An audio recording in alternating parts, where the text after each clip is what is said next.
warahmatullahi wabarakatuh. Selamat pagi siswa-siswi MTSN 4 Madiun dimanapun kalian berada. Kembali lagi bersama Bu Anggi Intansari dalam pelajaran Bahasa Indonesia. Kali ini kita masih belajar tentang teks cerita inspiratif. Pada pertemuan sebelumnya kita sudah mempelajari tentang pengertian, tujuan, dan ciri dari teks cerita inspiratif. Kali ini kita akan mempelajari tentang struktur dan ciri kebahasaan dari teks cerita inspiratif. Seperti apa detailnya? Yuk kita saksikan bersama. Sebelum masuk pada apa saja sih struktur dan apa saja unsur kebahasaan dalam teks cerita inspiratif, Ibu perlu memberitahu kepada kalian terlebih dahulu bahwa pengertian dari struktur teks cerita inspiratif adalah hubungan antar unsur yang membentuk teks menjadi satu kesatuan, sehingga bisa menjadi teks yang komplit dan ideal untuk dikatakan sebagai cerita inspiratif.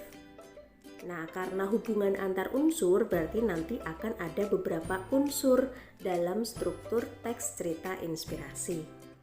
Yang kedua, unsur kebahasaan. Apa yang dimaksud dengan unsur kebahasaan? Unsur kebahasaan adalah unsur yang menjelaskan tentang penggunaan kata dan makna kata tersebut. Sehingga ketika menyusun teks cerita inspiratif akan ada kata-kata tertentu atau ada kata dengan makna tertentu untuk menegaskan bahwa satu kesatuan cerita tersebut yang menggunakan bahasa itu bisa dikategorikan dalam teks cerita inspiratif. Nah, untuk pengertian struktur dan unsur, kalian sudah paham kan? Sekarang kita masuk pada apa saja struktur dari teks cerita inspiratif. Yang pertama adalah orientasi. Yang kedua, perumitan peristiwa. Yang ketiga, komplikasi. Yang keempat, resolusi. Dan yang kelima, koda. Pada dasarnya, struktur teks cerita yang sifatnya narasi sama alurnya dan sama strukturnya. Ada orientasi terlebih dahulu, seperti ini. Kemudian ada komplikasi, ya. Komplikasi itu berisi 3. Kemudian ada selesaian. Kalau pada teks cerita inspirasi disebut dengan koda. Orientasi adalah paragraf yang di dalamnya menjabarkan waktu, tempat, tokoh dengan perwatakannya, dan kejadian awal cerita yang nanti dikembangkan menjadi unsur-unsur struktur yang lain. Yang kedua, perumitan peristiwa. Nah, menceritakan kisah tokoh dan peristiwa untuk menuju ke puncak cerita konflik.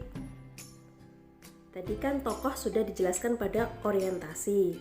Sekarang pada bagian perumitan peristiwa diceritakan bahwa tokoh tadi memiliki masalah untuk sampai pada bagian komplikasi. Nah, bagian komplikasi ini adalah inti kisahnya, inti sebab atau pemicu konflik tokoh hingga mencapai puncak cerita. Sebenarnya dalam setiap teks cerita narasi itu pasti ada komplikasi atau puncak cerita atau klimaks kalau dalam alur. Itu bisa menunjukkan apa sebenarnya inti dari teks cerita narasi tersebut. Yang keempat ada resolusi. Apa itu resolusi? Yaitu paragraf yang menceritakan konflik yang mulai mereda hingga pada penemuan solusi masalah.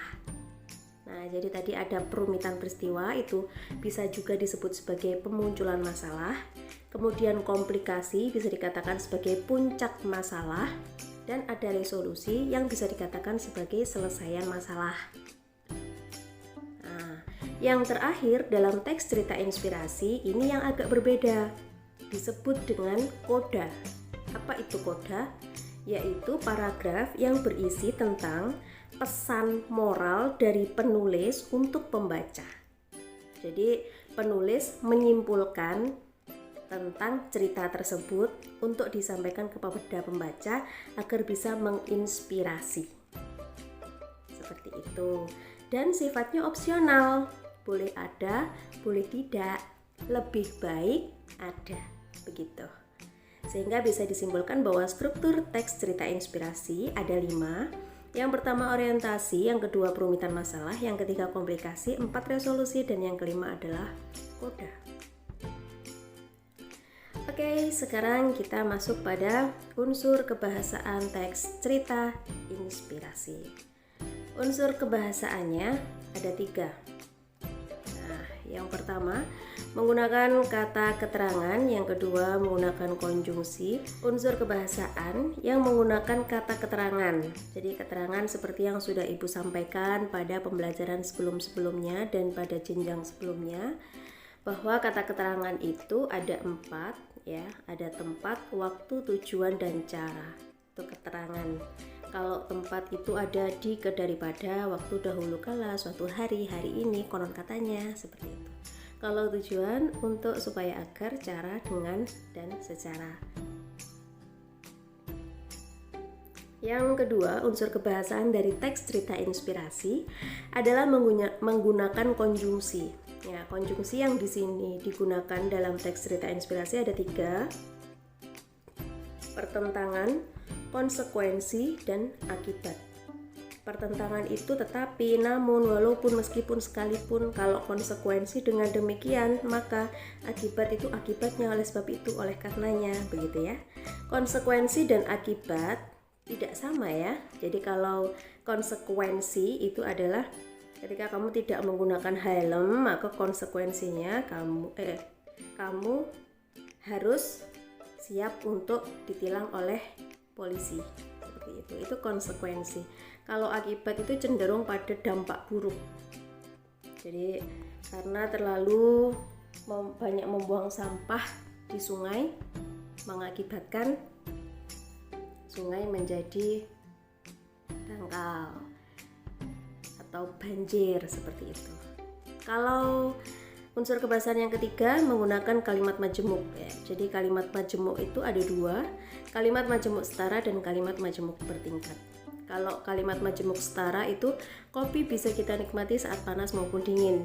Nah, kalau yang bertingkat, saat ini kopi bisa kita nikmati selagi panas maupun dingin. Jadi sudah pernah Ibu jelaskan bahwa susunan sebelum kalimat itu ada klausa, ada frasa ya. Jadi kalau dalam kalimat majemuk bertingkat itu klausanya banyak, ada induk kalimat dan ada anak kalimat. Induk kalimatnya, kopi bisa kita nikmati selagi panas, kopi bisa kita nikmati selagi dingin saat ini. Jadi cirinya kalau di kalimat majemuk bertingkat itu ada tanda koma. Itu menunjukkan bahwa ini terdiri dari 2 klausa yang bertingkat. Kalau setara itu biasanya menggunakan kata dan atau tetapi ya. Maupun juga bisa. Kopi bisa kita nikmati saat panas, kopi bisa kita nikmati saat dingin, digabung menjadi menggunakan konjungsi maupun. Kopi bisa kita nikmati saat panas maupun dingin. Begitu. Lah, jadi sudah saya sampaikan tentang unsur kebahasaan ada 3, yaitu menggunakan kata keterangan, menggunakan konjungsi, dan menggunakan kalimat majemuk. Nah, seperti itu. Ketika nanti kalian bingung, silakan kalian komen di kolom komen. Demikian tadi pembelajaran kita hari ini tentang teks cerita inspiratif bagian 2, struktur dan kebahasaan. Terima kasih, jangan lupa untuk selalu mematuhi protokol kesehatan dalam kehidupan kalian sehari-hari dengan tetap menerapkan 5M. Sampai jumpa pada pembelajaran selanjutnya. Wassalamualaikum warahmatullahi wabarakatuh.